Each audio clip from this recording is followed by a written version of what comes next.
joining me for another episode of GM's Montreal Beer Reviews. Today I decided to finally review an English ale for a change. I haven't had any in a while, especially on camera here. This is called the Hogs Back Brewery Tea, or the traditional English ale. It's a funny play on words. 4.2% ABV. This is a bottle conditioned bitter, or an English pale ale. And this is actually CAMRA certified. So CAMRA says this is real ale. In case you don't know what CAMRA stands for, it's the Campaign for Real Ale. It's a movement in the UK which sort of fights against the macro, beer industry, sort of to preserve the traditional English culture and to bring back, old recipes and try to support small microbreweries that are still, sticking to their old recipes and doing, producing a lot of cask beers and these bottle conditioned real ales. Now, I've never had anything from Hogs Back Brewery, but this is a brewery from Surrey, a small village called Tongham. It says they have voted Best Bitter in Britain at the Great British Beer Festival 2000 at Olympia, London. Enjoy T.E.A, full flavoured smooth ale brewed for balanced flavour from the finest malted barley and the best whole English hops for the taste of yesteryear, still enjoyed today. Without further ado, let's crack it open and review it. I'm going to be using my Granite Brewery's Nonic.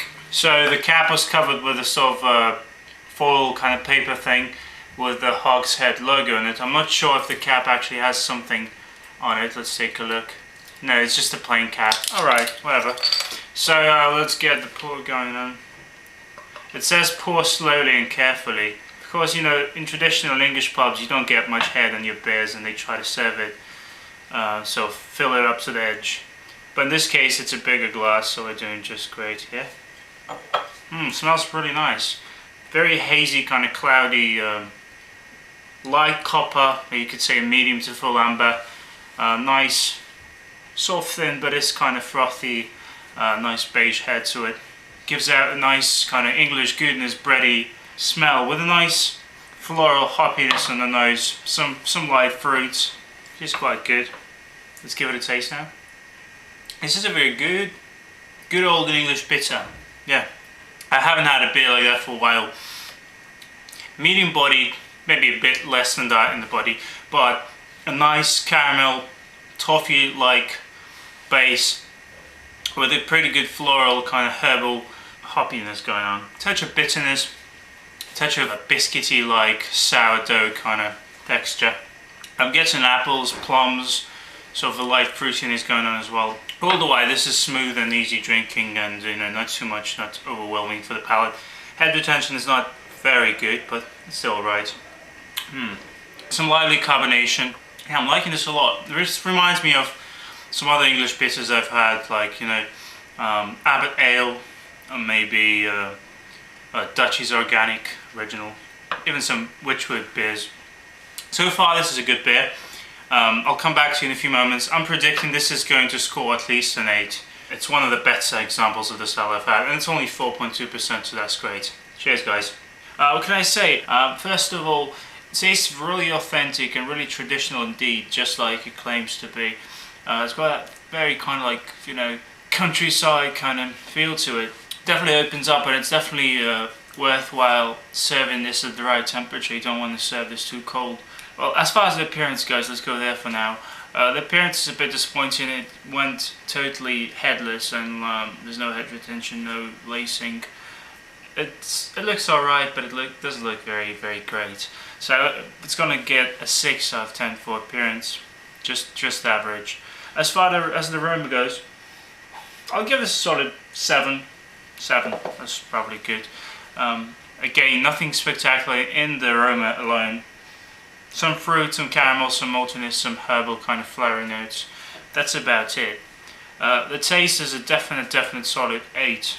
I get sort of a bit of a earthy kind of hoppiness, caramel, bread, sort of that, darker kind of whole grain bread. Definite good pear or apple notes there. Some pleasant bitterness in the aftertaste. So yeah, definite 8 out of 10 for sure. I could give it 8.5, but I'm going to stick to my usual grading scheme. As far as the mouthfeel, again an 8 out of 10. This is good. It's full-bodied, 4.2% alcohol. That's good. Some nice carbonation. It's not flat. It's smooth. It's nice. It's, you know, soft on the palate. As far as the drinkability, I'm gonna go 7 because I can't see myself drinking these, you know, a couple of these in a row. Not because it's, you know, boozy or anything. For sure, it's not. It's a light beer, but it's a bit hefty. You know, maybe I'm just not used to these beers. If this was served on cask or something, this could have been more drinker friendly. It goes down quite, you know, easily, but you know, I've had better drinking English bitters, that's for sure. Overall, I'll give this an 8 out of 10 because taste compensates for the rest of them. I'm going to say this is an interesting example of the style. I'm glad I tried it. If you like English bitters, you probably like it. If you want to try something really traditional and not something like Bass Pale Ale, which is more commercialized, if that's the only pale ale I've ever had, this is definitely a good beer. Yeah, I'm going to say this is good. I'm going to say it's a very good beer. So 8 out of 10 for Hogs Back T.E.A, a traditional English ale. And before I sign out, I want to announce that next week this week actually, I'm going to Germany for about 6 days. So yeah, I'm going to take a small break from beer reviewing, unless I decide to film a few there.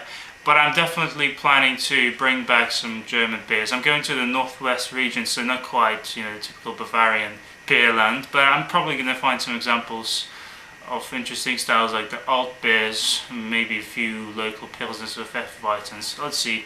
I'm going to see how about that. But other than that, cheers guys, stick to good beer, check out my other reviews, and see you next time. Bye.